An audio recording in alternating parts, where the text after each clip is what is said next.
साक्षी शर्मा जी, अगर आपको मेरी आवाज मिल रही है, मेरा सवाल यह है, मैं एक समाजशास्त्री के तौर पर आप क्या देखती हैं, सोच को बदलने के लिए किस तरह से जंग लड़ी जाती है? सर मेरी आई एम ऑडिबल? या श्योर।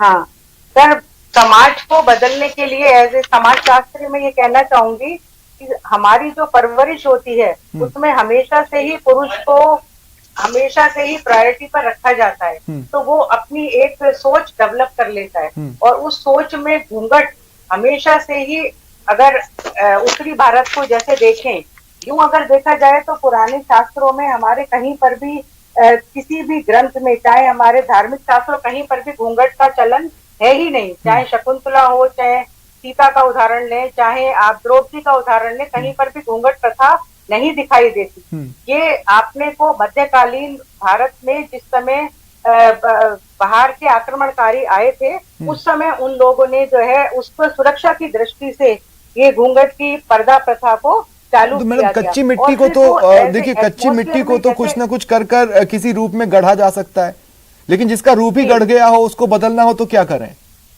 तो सर, बदलने के लिए तो सबसे ज्यादा जरूरी शिक्षा है, और हम अपने बच्चों को, लड़की को भी उसी तरीके से ब्रॉटअप करें जैसे कि लड़के को करते हैं। और घूंघट वगैरह तो आज के कंटेक्स्ट में कहीं सोच में ही नहीं आता। ये जो अलवर वैसी घटना हुई है जहां पर बच्चियां ओलंपिक जीत रही हैं, वहां पर हम किसी महिला को घूंघट में रखना और महिला को महिला होने के नाते प्रताड़ित करना, ये बहुत शेमफुल है। तो उसके लिए सोच को तो बदलना ही पड़ेगा सर, और उसके लिए सोच तभी बदलेगी जबकि शिक्षा होगी। और लड़की की महिला शिक्षा के लिए ऑलरेडी गवर्नमेंट बहुत प्रयास करती है और ज्यादा प्रयास करने चाहिए। और लड़कियों को खुद को अपने एम्प्लॉयमेंट के लिए, और उसको ये सोचना चाहिए कि मुझे कुछ ना कुछ करना है। और जब लड़की अपने पांव पर खड़ी होगी तो इस प्रकार की ये जो सोच है कि घूंघट करना, ये सिर्फ शर्म की, मतलब शर्म को ढकना, ये सिर्फ आंखों से होनी चाहिए। और उसके लिए लड़की को कभी भी ना तो परिवार में, ना ही जो लोग उनको कहते हैं कि भाई घूंघट करो, उसका विरोध करना चाहिए। और ये विरोध तभी होगा जबकि लड़की कॉन्फिडेंट होगी अपने कैरियर के प्रति, अपनी शिक्षा के प्रति। और जैसे लड़के को पढ़ाया जाता है वैसे ही पेरेंट्स को भी लड़की को वैसे ही पढ़ाना है और वैसे ही उसको अपने पांव पर खड़ा होना है। तो मैं समझती हूँ कि अगर ये चीज जो है, अगर बच्ची अगर अपने पांव पर खड़ी है और लड़की भी उतना ही पढ़ी लिखी है, तो वो ये वाली घूंघट जैसी बात के लिए कोई पति उसको प्रताड़ित करे, ये नौबत ही नहीं आएगी। लेकिन तो औरतों को भी आगे निकलना पड़ेगा। अगर वो नहीं है। कुछ करना चाहती हैं तो औरतों को भी निकलना पड़ेगा। हम सिर्फ पुरुषों पर कैसे इस पूरी बात को लाकर टिका सकते हैं? मैं सूरज कर्नूत जी आपके पास आ रहा हूँ। सूरज जी, मैं ये कहना चाहता हूँ कि अगर महिला को नहीं पहनना है तो उसका अधिकार है वो घूंघट ना ले, वो अपने लिए फाइट कर सकती है, कॉन्स्टिट्यूशन उसको ये राइट देता है। लेकिन महिला अगर खुद ही नहीं निकलना चाहती तो इसका मतलब है कि वो भी कुछ चीजों के आगे सरेंडर्ड है। हाँ, राइट देता है सर।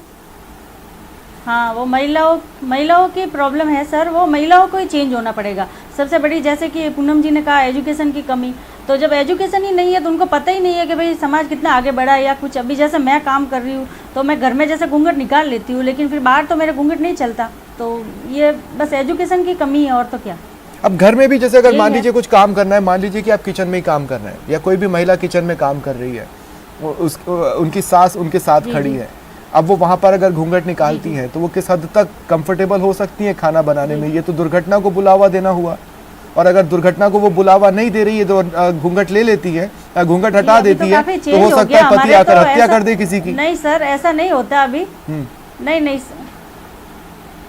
नहीं सर, वो तो फिर वो लोगों की ऐसी मेंटलिटी है। बाकी तो हमारे तो अभी काफ़ी चेंज हो गया है कि मतलब जैसे खाना वाना बनाओ तब घूंघट, ऐसा कुछ भी नहीं है। तो ये कभी कभी होता है कि बाहर जाते हैं या कोई जेंट्स हो तब उनसे घूंघट वाली प्रथा है, बाकी तो घर में इतना कोई घूंघट वाला है नहीं सर अभी हमारे। ठीक है, लेकिन देखिए अब मैं एक विशिष्ट बात की तरफ ध्यान दिलाना चाहता हूँ। वो ये है कि इस वक्त मेरे स्क्रीन पर जितनी भी महिलाएं हैं वो खुद में सक्षम है, वो पढ़ी लिखी हैं और अपने अधिकारों को जानती हैं।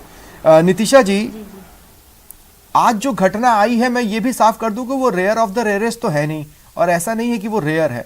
हम जितना डीप इनसाइड गांव की पगडंडियों के अंदर जाते जाएंगे, इस तरह की चीजें आम है।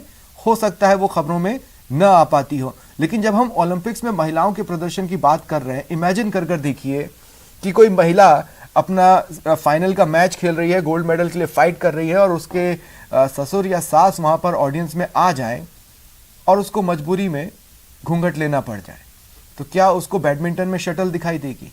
क्या वो वेट लिफ्टिंग में कोई वेट उठा पाएगी? क्या हम इस तरह से जश्न मना पाएंगे जैसा ओलंपिक गोल्ड में बेटियों के प्रदर्शन से हमने मनाया?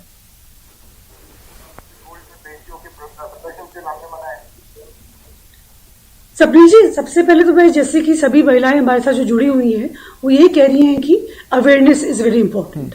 तो जब उनकी बेटी या बहू जब वहां तक पहुंच गई हैं, तो शायद कहीं ना कहीं वो she has been educated and she has been supported by her in laws also.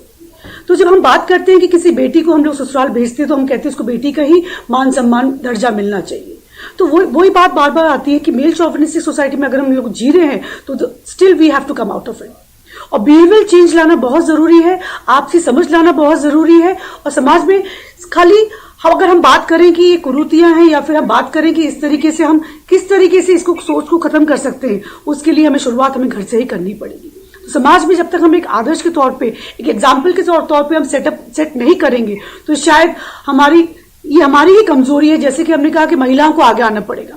तो जब आप सास ससुर की बात करते हैं और वह बात कर रहे हैं वहां पर ओलंपिक्स में कि वो वेट लिफ्टिंग नहीं कर पाएंगी, तो शायद वो महिला जो है वहां पर जो सास के तौर पे है, वो एक माँ का रोल उनको अपना, she has to identify herself as a mother of that player and come forward for this reason. तो शायद तभी एक आदर्श भारत की बात कर सकते हैं। और ये कोई ठीक है, अपने आप से भी सवाल ये पूछना चाहिए कि संस्कार और सम्मान के नाम पर अगर कुछ चीजें हो रही हैं और फिर क्राइम सामने आ रहा है, तो क्या क्राइम वो आपके संस्कार